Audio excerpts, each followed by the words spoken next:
All right, we're on Moodle Quiz 2 sample problems for kinetics. So we'll start with number 1. For the rate law, and here's our rate law order.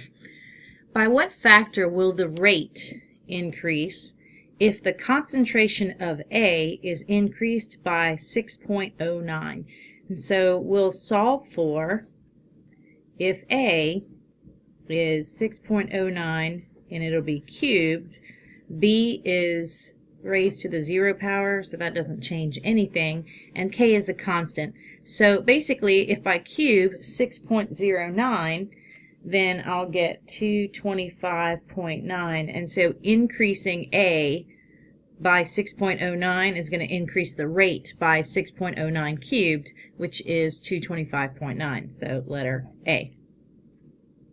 Number 7. Consider the reaction A goes to products that has a rate law that is third order in reactant A. So the rate law would be rate equals K times A, which is at the third order.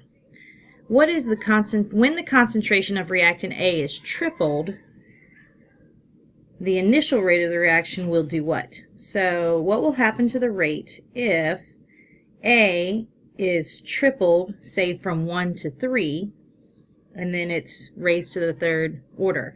So basically 3 cubed is going to tell us that the rate would increase by a factor of 27, and so letter D is the correct answer. Number 11. When the concentration of reactant A doubles and the concentration of B is unchanged, the initial rate of the reaction increases by a factor of 8.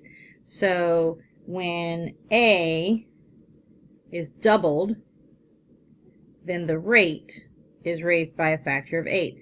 And so the question is, what order must A be? And so 2 cubed would equal 8, and so x must equal 3, which means so far A is in the third order. Then it says, on the other hand, when the concentration of B triples, so if B triples and the rate also triples, then what is the order of B? And so we'll put a Y here.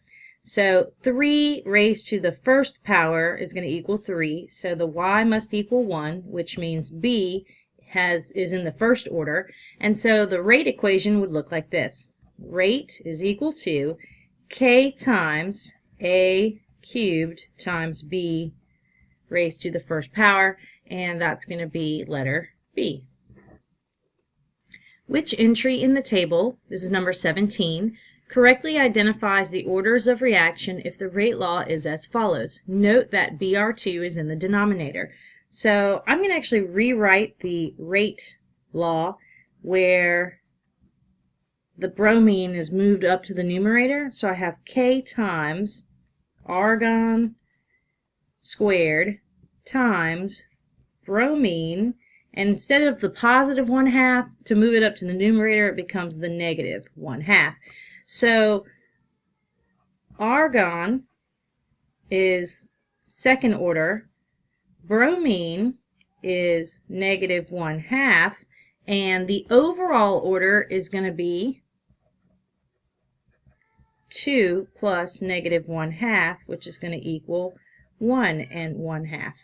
And so that is the same as 3 over 2. And so our answer is going to be letter B.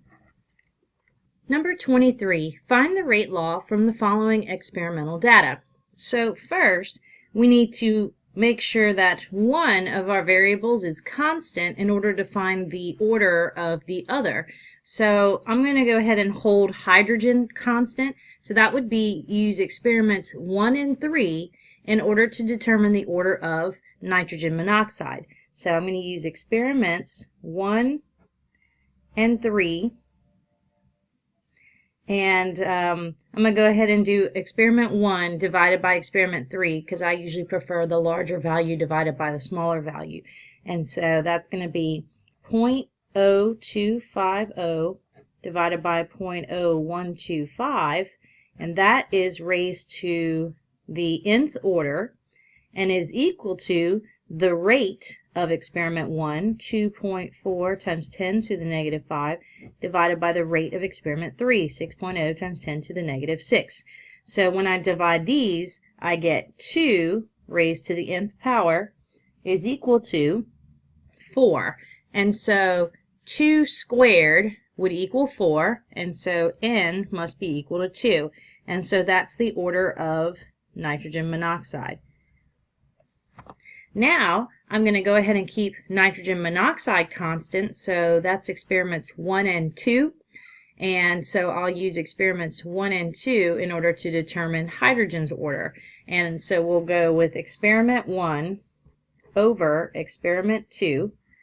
And so experiment 1 is 0.010 divided by 0.0050 raised to the mth order is equal to the rate in experiment 1, 2.4 times 10 to the negative 5, over the rate in experiment 2, which is 1.2 times 10 to the negative 5.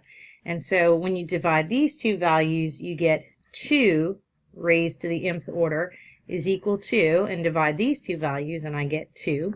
And 2 raised to the first power is equal to 2, so m is equal to 1, and that's going to tell me that the order of hydrogen is 1.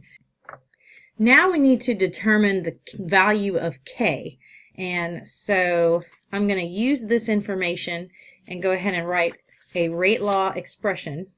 So rate is equal to K times hydrogen to the first order and nitrogen monoxide to the second order. And now I'm going to plug in the values from one of the experiments in order to solve for K. And I'll just go ahead and use the values from experiment number 1. So the rate in experiment 1 is 2.4 times 10 to the negative 5 equals K times hydrogen, which is 0.010 raised to the first power, times nitrogen monoxide, 0.0250 raised to the second power.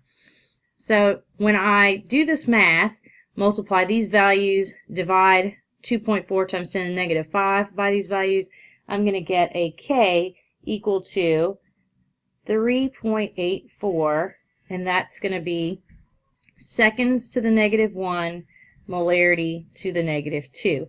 And if you want to figure out how to determine the units for K, remember that 2.4 times 10 to the negative 5 is in molarity per second, and this is molarity and this is molarity squared, and so basically you're going to get molarity per second equal to K times molarity cubed, multiply both sides by molarity cubed, 1 over molarity cubed,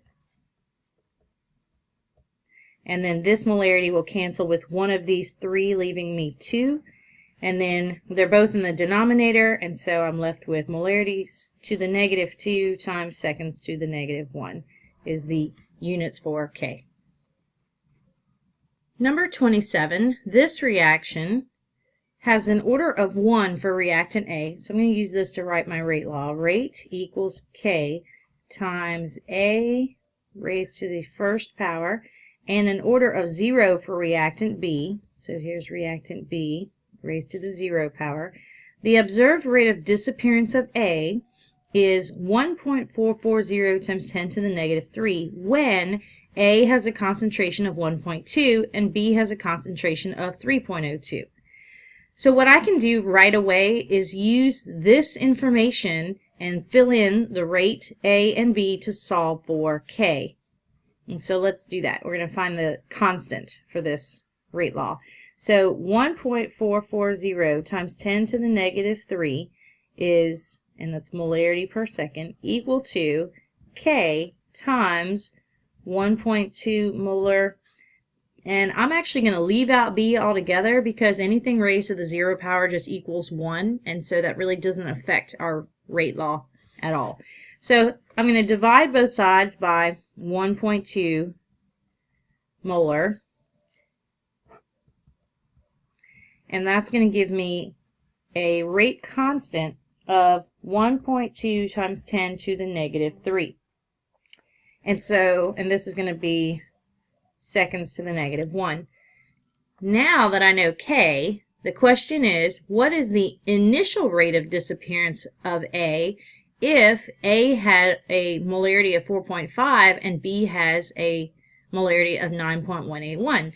And so essentially, now that I know the rate constant, I can just plug that in and determine the new rate, the other rate that we want. So rate equals, and K is 1.2 times 10 to the negative 3 seconds to the negative 1 times A, which is 4.5, and that's raised to the first power. And remember, we leave out B because it's just raised to the 0 power and doesn't actually affect anything. So when you multiply, and this is molarity, when you multiply these two values, you get a rate of 5.4 times 10 to the negative 3, and of course that would be molarity per second. So this would be letter A.